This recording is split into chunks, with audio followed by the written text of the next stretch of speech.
Çdo fillim e ka fundin. Pa fillim dhe pa fund është vetëm Allahu.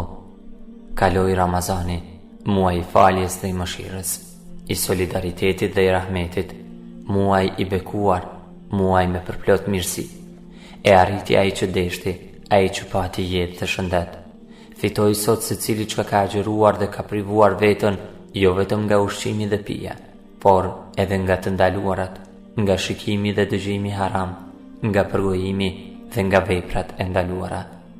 Na shkoi ky mysafir i bekuar, i cili na pastroi zemrën dhe shpirtin dhe na forcoi imanin. Andaj Ramazan, ti ishe dhe shkove, por qëllimi i ardhjes tënde ishte të na pastrosh nga mëkatet dhe të agjërojmë ta njohim edhe më bindshëm krijuesin ton. Për agjërimin pason shpërblimi i madh nga ana e Allahut. E ndër shpërblimet dhe gëzimet që na la në fund ky muaj është ndër të tjerash edhe festa e Fitr Bajramit. Andaj, gëzohu sot o ti që ke agjëruar, o ti që ke garuar për vepra të mira për një muaj të plot. Gëzohu ti që ke shtruar iftar, gëzohu ti që ke ndihmuar të varfrin, jetimin, të sëmurin dhe të nevojshmin. Gëzohu madje edhe ti që ke dhuruar një buzëqeshje. Gëzohu ti që në këtë muaj të ka kapluar bekimi i Allahut dhe të janë falur mëkatet.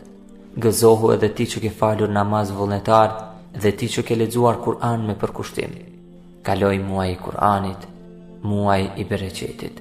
Festo ti që ke arritur natën e 4. Gëzohu ti që ke përfituar shpërblimin e kësaj nate, inshallah. Ramazani kaloi, por mbeten veprat e mira, shpërblimet dhe gëzimet për t'i ndarë sot në ditën e Bajramit. Andaj, festo, gëzohu dhe kënaqu që ke arritur kënaqësinë e Allahut dhe që ke përmbushur imanin tënd. Gëzohu dhe sërish festo, e kështu duke shpresuar të arrish edhe shumë Ramazana të tjerë për të marrë të mirat e tia të pafundme. Andaj, o besimtar, vazhdo e puno edhe më tutje jashtë Ramazanit, që vitin tjetër të gjejmë ndryshe, më të përkushtuar e të përgatitur. Na qoftë të bekuar kjo fest dhe lusim Allahun e madhëruar që të na pranojë agjërimin të veprat e mira që kemi bërë gjatë Ramazanit.